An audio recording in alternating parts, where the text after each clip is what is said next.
আজকাল নারীর মুক্তির নামে, বিভিন্ন স্বাধীনতার নামে ওরা যে আদর্শ ইউরোপ আমেরিকা থেকে ভাড়া করে এনে এই দেশে বাস্তবায়ন করতে চায়, এর দ্বারা কি আসলে নারী জাতির কল্যাণ হয় না ধান্দাবাজদের ফায়দা হয়?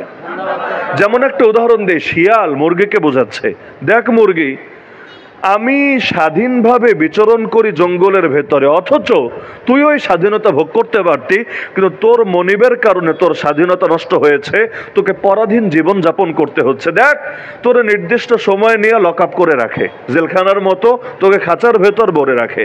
আবার কখন বের হবি এটাও তোর নিজের ইচ্ছায় না, যখন খুলবে তখন বের হতে পারবি, না খুললে এখানেই মরে পড়ে থাকবি, তোর বের হওয়া যাবে না। এমনকি সব কিছু তার মর্জির উপর। দেখ, দেহ তোর, স্বাধীনতা তোর, জীবন তোর, স্বাধীনতা তোর, কিন্তু তোর মনিব তোকে এই স্বাধীনতা দেয় না। এখন যদি এই কথাগুলো শুনে মুরগি জাতি যদি চেতে যায়, তারা যদি ক্রোধে ফেটে পড়ে আন্দোলন শুরু করে দেয়, থাকবো না কো বদ্ধ ঘরে, দেখবো এবার জগৎটাকে, মালিকদের বিরুদ্ধে আন্দোলন শুরু করে দিলে এই বদ্ধ ঘরে আর থাকবো না, শিয়াল যেভাবে স্বাধীন জীবনযাপন করে, খাটাস যেভাবে স্বাধীন জীবনযাপন করে, আমরা মুরগি জাতীয় সেভাবে স্বাধীনভাবে জীবনযাপন করব। যার জন্য করি চুরি সেই বলে চোর। বেটা মুরগি, তোর জন্য কত সাধনা আমার করা লাগে, কোথাও বেড়াতে গেলেও একজন না একজনকে বাড়িতে রাখা লাগে, কারণ টাইম মতো মুরগিকে খাঁচায় ঢুকাতে হবে, লক আপ করতে হবে, কত পেরেশানি। এমনকি তোর জন্য খাবার কিনে আনতে হয়, খাবার দিতে হয়, এত কিছু করার পর তুই আমার বিরুদ্ধে আন্দোলন করলি। ভাবটা এমন যে তোরে ছেড়ে রাখলে তোর খুব লাভ হবে, আর তোরে আটকে দিলে তোর খুব লস হবে। ঠিক আছে, যা, তোরে তোর স্বাধীনতা দিয়ে দিলাম। এভাবে রাগ করে যদি মুরগিকে ছেড়ে দেয়, এতে লাভ কি শিয়ালের হবে না মুরগির হবে? শিয়াল কিন্তু মহা খুশি হবে, সেই রাতে পিকনিক শুরু করে দিবে এবং সুন্দর একটা পার্টি করবে। 31st নাইটে আর কি পার্টি হয়, এর চাইতে আর মজাদার পার্টি করবে। কিন্তু সকালবেলা টর্চ লাইট দিয়ে খুঁজো, দিনে তো আর লাইট লাগে না, তারপরেও লাইট দিয়ে খুঁজো, মুরগির কোন অস্তিত্ব খুঁজে পাওয়া যাবে? তাহলে দেখা যাচ্ছে এই জামানা এই কাজগুলো হচ্ছে।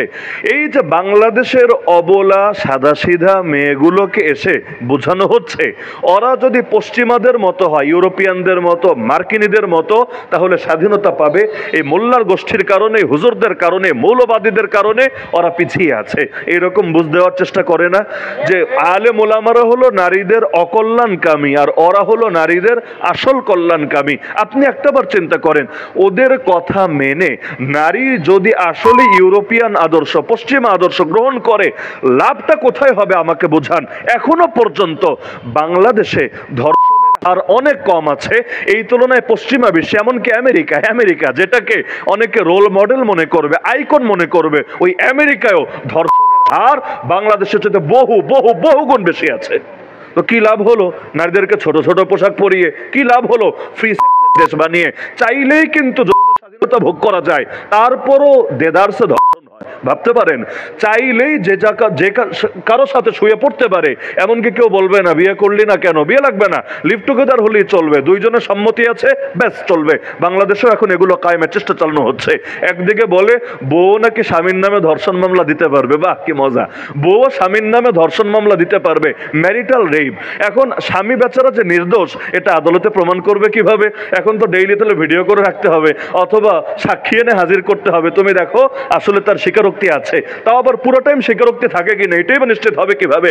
শুরুতেও শুনতে হবে, মাঝেও শুনতে হবে, শেষেও শুনতে হবে, না হলে কখন কি হয় আল্লাহ ভালো জানে।